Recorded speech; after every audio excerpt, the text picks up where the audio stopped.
Hello साथियों, एक बार फिर स्वागत है आपके अपने यूट्यूब चैनल आर एस के पॉइंटर्स पेपर पे।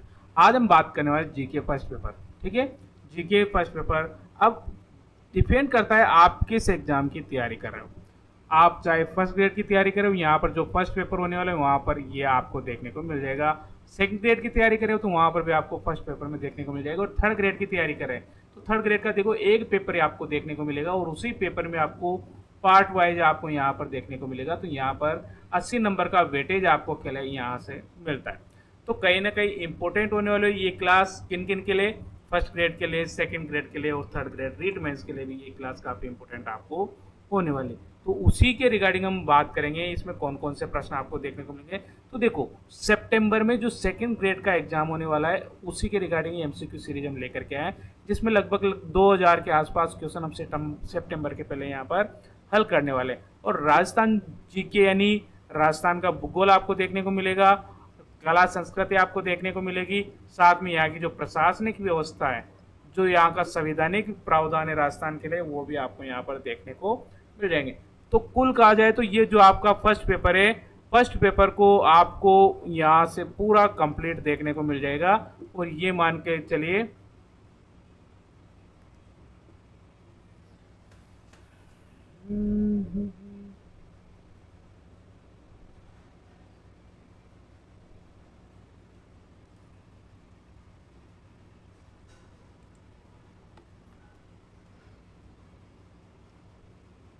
आपका जो फर्स्ट पेपर है, फर्स्ट पेपर आपको कंप्लीट यहाँ पर पूरा देखने को मिल जाएगा। यानी 2000 क्वेश्चन काफ़ी होते हैं, काफ़ी सारे प्रश्न यहाँ पर एज इट इज आपको एग्जाम पेपर में देखने को मिल सकते हैं। ठीक है, तो क्लास को स्टार्ट करें उससे पहले आप चैनल पर नए, अभी तक आपने चैनल को सब्सक्राइब नहीं किया तो सबसे पहले तो चैनल को सब्सक्राइब कर दें। बेल आइकन को प्रेस करना बिल्कुल ना भूलें, क्योंकि बेल आइकन प्रेस करने के बाद जो भी आपको रिसेंटली क्लास यहाँ पर अपलोड होती है या रिसेंटली लाइव क्लास चलती है उसका आपको यहाँ पर नोटिफिकेशन मिल जाएगा। ठीक है, नोटिफिकेशन मिल जाएगा, उसके साथ क्लास आपको अच्छी लगे तो ठीक है लाइक कर जरूर करें। ठीक है, अब बात करते हैं आज की इस क्लास की। इस क्लास में पहला प्रश्न होगा कि किस राज्य में पंडित नेनूराम शर्मा ने जन जागृति फैलाई। ठीक है, रिसेंटली यहाँ पर आपको जिला देखने को मिलेगा। ठीक है, तो किस जिले में पंडित नेनूराम शर्मा ने जन जागृति फैलाई, उस समय राज्य के नाम से इनको संबोधित किया जाता है, तो राज्य आपको यहाँ पर देखने को मिल जाएगा। ठीक है, राइट आंसर आपको बताना है। ऑप्शन आपके सामने भरतपुर, अलवर, कोटा और झालावाड़। इनमें से आपको राइट आंसर बताना है कि राइट आंसर कौन सा होगा। ठीक है, तो राइट आंसर हो जाएगा आपका ऑप्शन नंबर सी यानी कोटा। ठीक है, कोटा में पंडित नेनूराम शर्मा के यहाँ पर आपको छतरी भी बनी हुई दिखाई देगी। दूसरा प्रश्न है किस प्रदेश के विशाल राजस्थान में सम्मिलित होने से संयुक्त विशाल राजस्थान नामकरण हुआ। ऑप्शन ए उदयपुर, ऑप्शन दो बी मत्स्य, ऑप्शन सी जोधपुर और ऑप्शन डी हो गया आपका जयपुर। ठीक है, तो राइट आंसर हो जाएगा आपका ऑप्शन नंबर बी, बिल्कुल राइट आंसर हो जाएगा यानी मत्स्य। ठीक है, अब आपको बताना है कि मत्स्य संघ में यहाँ पर कौन कौन से जिले सम्मिलित थी, कौन कौन सी रियासतें सम्मिलित थी, वो आपको यहाँ पर कमेंट करके हमें आंसर बताना है। नेक्स्ट प्रश्न है प्रलय प्रतीक्षा नमो नमः गीत लिखा था, किसने लिखा था। ठीक है, प्रलय प्रतीक्षा नमो नमः गीत लिखा गया था, किसके द्वारा लिखा गया था। Option A Hiralal Shastri, option B Jamnalal Bajaj, option C Jai Narayan Vyas और option number D Manikyalal Verma. ठीक है, और राइट आंसर होगा आपका ऑप्शन नंबर ए यानी हीरालाल शास्त्री ने इस गीत को यहाँ पर लिखा था। ठीक है, नेक्स्ट प्रश्न है प्रश्न नंबर 4, कोटा प्रजामंडल आंदोलन की स्थापना का श्रेय किसे दिया जाता है। कोटा प्रजामंडल आंदोलन की स्थापना का श्रेय किसे दिया जाता है। ऑप्शन ए बूरेलाल बया, ऑप्शन सी बी, यहाँ पर बी कर लीजिए और यहाँ पर सी और यहाँ पर डी हो गया बलवंत सिंह मेहतार और ऑप्शन सी हो गया रमेश चंद्र व्यास, ऑप्शन डी पंडित नेनूराम शर्मा। ठीक है, और राइट आंसर हो जाएगा आपका ऑप्शन डी पंडित नेनूराम शर्मा। ठीक है, पंडित नेनूराम शर्मा। कोटा प्रजामंडल आंदोलन की स्थापना का श्रेय किसे जाता है, पंडित नेनूराम शर्मा को यहाँ पर जाता है। नेक्स्ट प्रश्न है प्रश्न नंबर 5, राजस्थान एकीकरण के 7वें चरण में किन क्षेत्रों को सम्मिलित किया गया। जो 7वां चरण था, अंतिम चरण था, उसमें किसे किसे शामिल किया गया था? Option A Udaipur, option B Ajmer ताबू, ऑप्शन सी मत्स्य संघ और ऑप्शन डी जयपुर। ठीक है, राइट आंसर क्या होगा? तो राइट आंसर होने वाला है ऑप्शन नंबर बी, अजमेर और आबू को इसमें सम्मिलित किया गया था अंतिम चरण में। नेक्स्ट प्रश्न है प्रश्न नंबर 6, राजस्थान के किस किले पर सबसे अधिक बार आक्रमण हुए? सबसे ज्यादा आक्रमण किस किले पर हुए? राजस्थान का जो किला है वो आपको बताना है। Option A Taragarh Ajmer, option B Amer, option C Chittorgarh, option D Kumbhalgarh. ठीक है, तो आपका यहाँ पर राइट आंसर होगा ऑप्शन नंबर ए, यानी तारागढ़ दुर्ग यानी अजमेर पर यहाँ पर सबसे ज्यादा आक्रमण हुए थे। तारागढ़ के नाम से एक दुर्ग आपको बूंदी जिले में भी देखने को मिल जाएगा। प्रश्न नंबर 7 है, जागिरी दुर्गों का सिरमौर कहा जाता है। ठीक है, जागिरी दुर्गों का जो सिरमौर है वो किस दुर्ग को कहा जाता है? ऑप्शन है आपके सामने कुचामन का किला, ऑप्शन बी खंडार का किला, ऑप्शन सी चित्तौड़गढ़ का दुर्ग और ऑप्शन डी सोजत का किला। ठीक है, और राइट आंसर हो जाएगा आपको जो जागिरी दुर्गों का सिरमौर कहा जाता है वो कहा जाता है कुचामन का किला। किसे कहा जाता है? कुचामन का जो किला है उसे जागिरी किलों का सिरमौर यहाँ पर कहा जाता है। ठीक है, याद रखना।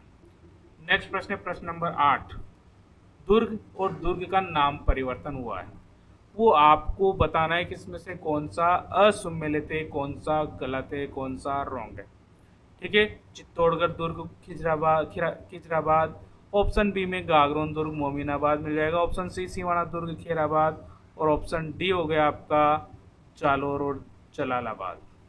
ठीक है, यानी राइट आंसर होगा आपका गागरोन के दुर्ग को मोमिनाबाद नाम नहीं दिया गया था, ये आपको याद रखना है। चित्तौड़ को खिजराबाद कहा गया, सिवाना को खेराबाद रखा गया था और जालौर को जलालाबाद यहाँ पर किया गया था, लेकिन गागरोन को मोमिनाबाद नहीं रखा गया था। नेक्स्ट प्रश्न है प्रश्न नंबर 9, छत्र सिंह और पंचम सिंह, ठीक है, तासीमो कांड में तिरंगे के खातिर शहीद हुए। तासीमो कहाँ पर स्थित है, कौन से जिले में स्थित है, वो आपको बताना है। ठीक है, छत्र सिंह और पंचम सिंह तासीमो कांड में तिरंगे के खातिर शहीद हुए थे। अब ये तासीमो कौन से जिले में स्थित है, ये आपको कमेंट करके बताना है फटाफट से। ऑप्शन आपके सामने है, Bharatpur, option B Alwar, option C sorry ये बी हो गया और ए सी हो गया, option B Alwar, option C हो गया धौलपुर, ऑप्शन डी हो गया करौली। ठीक है, तो यहां पर आंसर हो जाएगा आपका ऑप्शन नंबर सी। कौन सा? Option number C, Dholpur. ठीक है, यानी ये स्थान कहां पर? तासीमो धौलपुर में स्थित है। नेक्स्ट प्रश्न है प्रश्न नंबर 10, भारतीय राष्ट्रीय कांग्रेस के किस अधिवेशन में देसी रियासतों को भारत का अभिन्न अंग माना गया? ये जो देसी रियासत है इसको भारत का एक अभिन्न अंग माना गया, किस अधिवेशन में? वो अधिवेशन आपको यहाँ पर बताना है। ठीक है, ऑप्शन ए हो गया आपके पास नागपुर का अधिवेशन, ऑप्शन बी हरिपुरा का अधिवेशन, ऑप्शन सी इलाहाबाद का अधिवेशन और ऑप्शन डी बेलगांव का अधिवेशन। ठीक है, अब राइट आंसर हो गया ऑप्शन नंबर बी, यानी हरिपुरा का जो अधिवेशन हुआ था उसमें कहा गया कि देसी रियासतें भारत का अभिन्न अंग होती है। ठीक है, नेक्स्ट प्रश्न की बात करें। नेक्स्ट प्रश्न है प्रश्न नंबर 11, वृहद राजस्थान के प्रधानमंत्री कौन थे? ठीक है, जो आपका वृहद राजस्थान था उसके प्रधानमंत्री कौन थे? Option A Hiralal Shastri, option B Gokul Bhai Bhatt, option C के मुंशीर, ऑप्शन डी हो गया माणिक्यलाल वर्मा। ठीक है, और राइट आंसर हो गया आपका ऑप्शन नंबर है हीरालाल शास्त्री, बिल्कुल राइट आंसर हो जाएगा हीरालाल शास्त्री। नेक्स्ट प्रश्न है प्रश्न नंबर 12, राज प्रमुख के पद को राज्यपाल का पदनाम दिया गया। ठीक है, जो राज प्रमुख का पद हुआ करता था उसको राज्यपाल का पदनाम दिया गया। कब? 1947 में, 1948 में, 1950 में, 1956 में। ठीक है, और राइट आंसर होगा आपका ऑप्शन डी 1956। नेक्स्ट प्रश्न है प्रश्न इस प्रकार है, मेवाड़ राज्य का संविधान किसने तैयार किया? मेवाड़ राज्य का जो संविधान है वो किसने तैयार किया?